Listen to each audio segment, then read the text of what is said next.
Hey guys, I hope you're well and welcome back to another video. If you're new here, my name is Radhika. I'm a junior doctor working in London and I have a new YouTube channel where I'm planning on making lots of videos on life as a doctor and everything else in between. So as you can see from the title of this video, I deleted Instagram for a month and I wanted to tell you a little bit more about it, why I did it, how I found it and how I plan on using Instagram going forward. I have an Instagram account called @DrRadhika, where at the time of deleting Instagram I had 11.6k followers, and I spent a really long time building up my following and posting really regularly, and it was a really big achievement for me and something I've always really enjoyed. So I was really unsure about deleting Instagram for a month, mainly because I had this account that I post on all the time. I'd been thinking about having some time off, probably for 2-3 months now. I'd seen other people do it and I just kept thinking, oh, I really want to do that as well. But there were always reasons that I stopped myself doing it, mainly because I either had a collaboration coming up that I felt I couldn't delete it for because I needed to post about the collaboration, or it was because there was a specific day coming up where I thought I could do a good post. So I didn't want to do it in December because I thought, oh, I don't want to miss Christmas because I can post about working nights during Christmas, or I don't want to miss New Year's Eve because I could post about the year and reflect on 2020. So I was always finding excuses to not take a month off Instagram. But then the day I did it, I just started to get quite overwhelmed with social media, and I realised that it was probably not serving me as much joy as it usually would. So I decided quite spur of the moment that I would delete it for a certain amount of time, but I hadn't decided how long.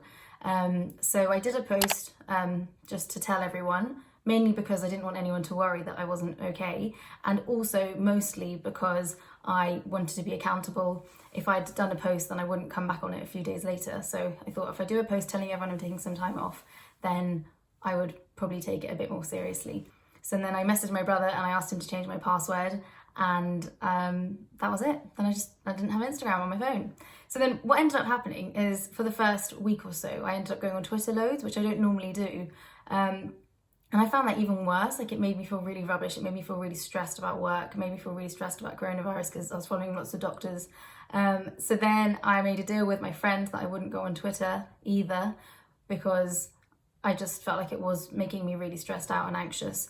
So what I said to her is that if I went on it, she would have to pay me £20, because if I did it the other way around, I would probably end up breaking it. But if I did it that someone else had to give me money, I'd feel bad. So I said, I won't go on Twitter, and if I break it, you have to give me £20. So then by New Year's Eve, I was off Twitter, off Instagram, and using Facebook for like 5 minutes a day.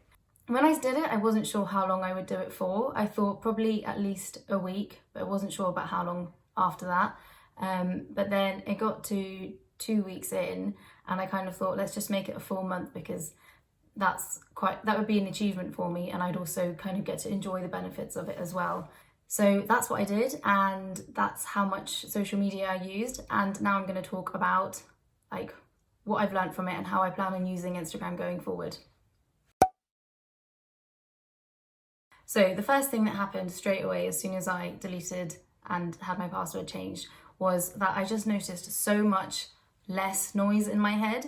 I think having Instagram on your phone and constantly being able to see what everyone else is doing and their opinions and thoughts and everything else in between, it always creates so much, I call it noise because I can't describe it in any other way, but it just creates so much noise in your head. And not having Instagram and Twitter on my phone just made me feel so much more calm and quiet in my head, and I just had more clarity to focus on what I was doing rather than what everyone else was doing and what everyone else was thinking.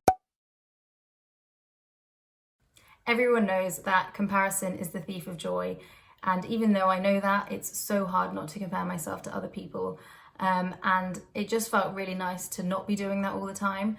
Even with lockdown, there's still so much you can compare yourself to, and there's still so much FOMO that happens.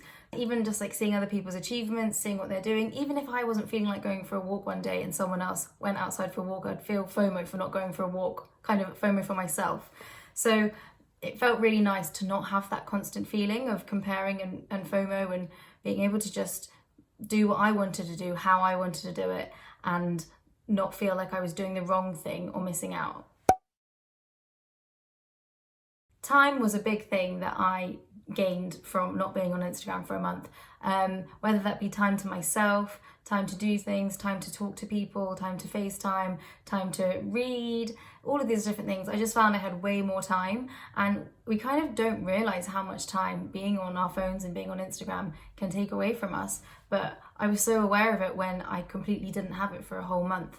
I also found that I was more punctual to work, because you can so easily accidentally spend like 15 minutes scrolling through Instagram in the morning, and not having that then meant I could just have a nice slow morning for myself and be on time to work. So I was really grateful for those two things, and moving forward it's just made me way more aware of the time vortex that Instagram can be sometimes, and made me more aware that I kind of can accidentally be committing to a lot of time by clicking on the app.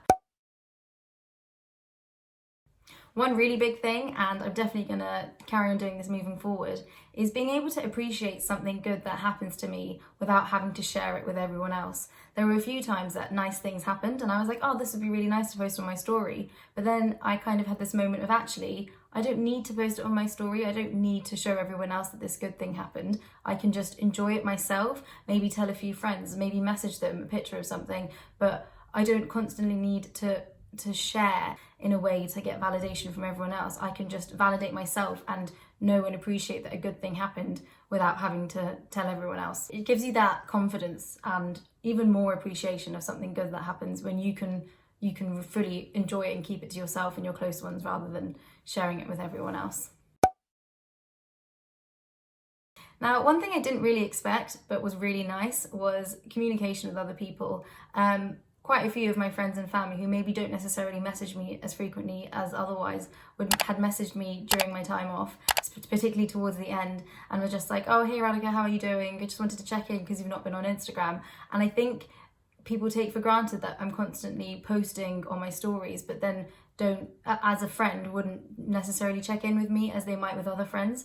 And another really nice thing was that so one of my friends got engaged in December, and she messaged me to tell me rather than expecting I'd see it on Instagram. She was like, I know you're not on social media at the moment, so I just wanted to let you know. And that was also really nice, and it really meant a lot to me that instead of her just expecting me to see it online, she took the time to message me and tell me personally. And then we had a really nice conversation about it rather than just me replying to her story or commenting on one of her posts.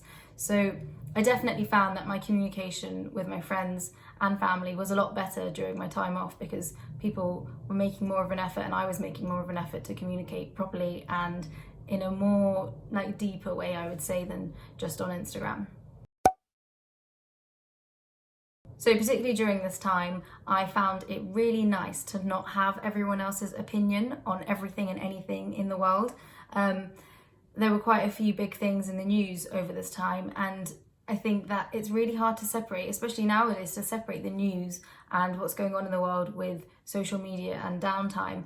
And not being on Instagram just gave me that boundary. I really appreciated just being able to, one, control how much news I was consuming, and two, being able to develop my own opinion on the news and on anything in the world, rather than it just being everyone else's opinion and me thinking I might or might not agree with what they've said. So it felt really good to have that boundary of news, social media, everyone else's opinion, my opinion, because Instagram can kind of conflate all of that into one platform, and I just needed a time where I could control that better.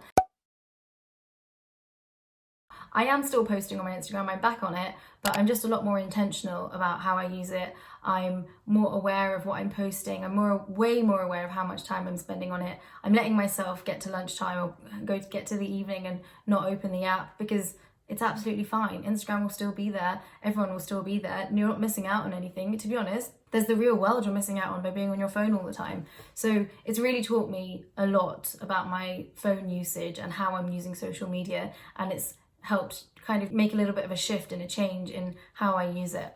If you've got this far in the video, I reckon you're also thinking about having some time off, and I would really recommend it. Everything will still be there when you come back. Have a week, have a couple of days, have a month, whatever, but just take some time for yourself, take some time to focus on you, take some time to chill and not think about what everyone else is doing, because it really did me a world of good, and I'm definitely going to do it again.